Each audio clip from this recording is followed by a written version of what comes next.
पिछले हफ्ते बाजार भले ही सुस्त रहा हो, लेकिन ब्रोकरेज हाउस की नजर कुछ चुनिंदा शेयरों पर है। इनमें 61% तक रिटर्न मिलने की उम्मीद है।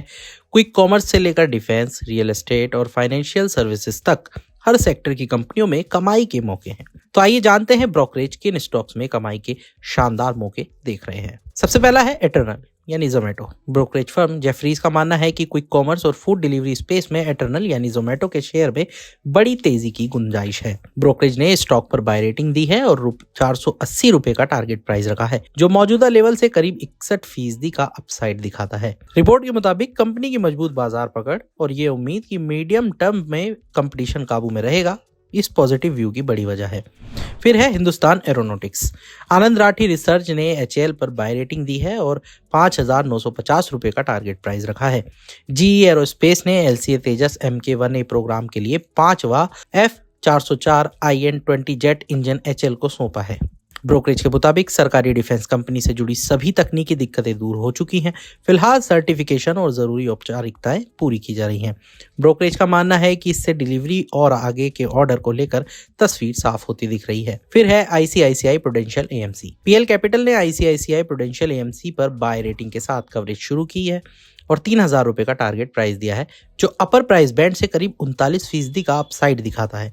ब्रोकरेज का कहना है कि मजबूत पेरेंटेज और लगातार बेहतर परफॉर्मेंस की वजह से कंपनी का बिजनेस आउटलुक पॉजिटिव है। वित्त वर्ष 2026 के 8वें महीने में कंपनी की net equity flow market share 17.5% रही है, जो AMCs में सबसे ज्यादा है। साथ ही कम डिस्ट्रीब्यूटर पे आउट की वजह से इक्विटी यील्ड भी बेहतर बनी हुई है। अगला है आदित्य बिरला रियल एस्टेट। दिग्गज ब्रोकरेज फर्म मोतीलाल ओसवाल ने आदित्य बिरला रियल एस्टेट पर बाय कॉल दी है और 2,275 रुपए का टारगेट प्राइस तय किया है, जो मौजूदा लेवल से करीब 33% ऊपर है।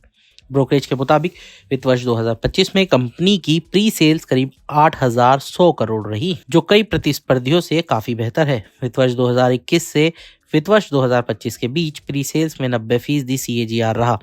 आगे वित्त वर्ष 2025 से वित्त वर्ष 2028 के बीच बुकिंग्स में 26% CAGR की उम्मीद है। इसे मजबूत लॉन्च पाइपलाइन और प्रीमियम व लग्जरी हाउसिंग के मांग का सपोर्ट मिला है। फिर है मीशो। यूबीएस ने मीशो पर बाय रेटिंग के साथ कवरेज शुरू की थी और 220 रुपए का टारगेट प्राइस दिया था, जो करीब 29% अपसाइड दिख रहा था। हालांकि मीशो का शेयर प्राइस पहले ही इस टारगेट से ऊपर जा चुका है, लेकिन यूबीएस का मानना है कि भारत के Tier 2 और Tier 3 शहरों में लोअर और मिडिल इनकम कंज्यूमर्स पर फोकस कंपनी को लंबी ग्रोथ का रास्ता देता है। एसेट लाइट और नेगेटिव वर्किंग कैपिटल मॉडल की वजह से कंपनी पॉजिटिव कैश फ्लो भी बना पा रही है। अगला है विशाल मेगा मार्ट। मोतीलाल ओसवाल ने विशाल मेगा मार्ट पर बाय रेटिंग दी है। 170 रुपए का टारगेट प्राइस रखा है, जो करीब 25% का अपसाइड दिखाता है। ब्रोकरेज के मुताबिक स्टोर लेवल पर स्थिर ग्रोथ, इन हाउस ब्रांड्स की बढ़ती हिस्सेदारी और ऑपरेटिंग एफिशिएंसीज कंपनी के मार्जिन को आगे सपोर्ट कर सकती हैं। विशाल मेगा मार्ट की लगभग 75% रेवेन्यू उसकी कंपनी ब्रांड से आती है। मैनेजमेंट को भरोसा है कि इससे सालाना आधार पर सेम स्टोर सेल्स ग्रोथ बनी रहेगी, भले ही तिमाही आंकड़ों में उतार चढ़ाव हो। फिर है HDB फाइनेंशियल सर्विसेज। जेफरीज ने HDB फाइनेंशियल सर्विसेज पर बाय रेटिंग दी है और 900 रुपए का टारगेट प्राइस रखा है, जो मौजूदा लेवल से करीब 19% ऊपर है। ब्रोकरेज के मुताबिक कंपनी के लिए आउटलुक बेहतर लोन ग्रोथ, लगातार लागत पर नियंत्रण और क्रेडिट स्ट्रेस में धीरे धीरे कमी की उम्मीद पर आधारित है।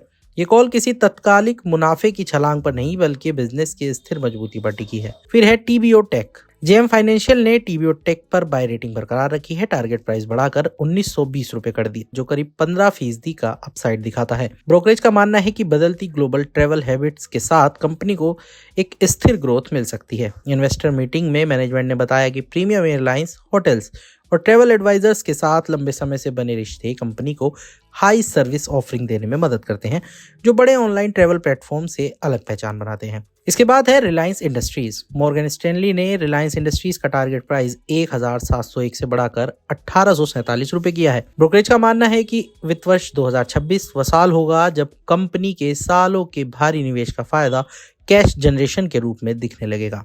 रिपोर्ट के मुताबिक रिलायंस अपने चौथे मोनेटाइजेशन साइकिल में जा रही है। इस दौरान रिफाइनिंग, केमिकल्स, टेलीकॉम और रिटेल सभी बिजनेस एक साथ फ्री कैश फ्लो पैदा कर सकते हैं, जो पिछले कई दशकों में नहीं देखा गया। और आखिर में है हीरो मोटोकॉर्प। जेफरीज ने हीरो मोटोकॉर्प की रेटिंग होल्ड से घटाकर अंडर परफॉर्म कर दी है और टारगेट प्राइस 5,550 से घटाकर 4,950 कर दिया है। नया टारगेट मौजूदा शेयर प्राइस से करीब 15% डाउनसाइड दिखाता है। ब्रोकरेज का कहना है कि जीएसटी कट से आया डिमांड बूस्ट नवंबर-दिसंबर में खत्म हो चुका है।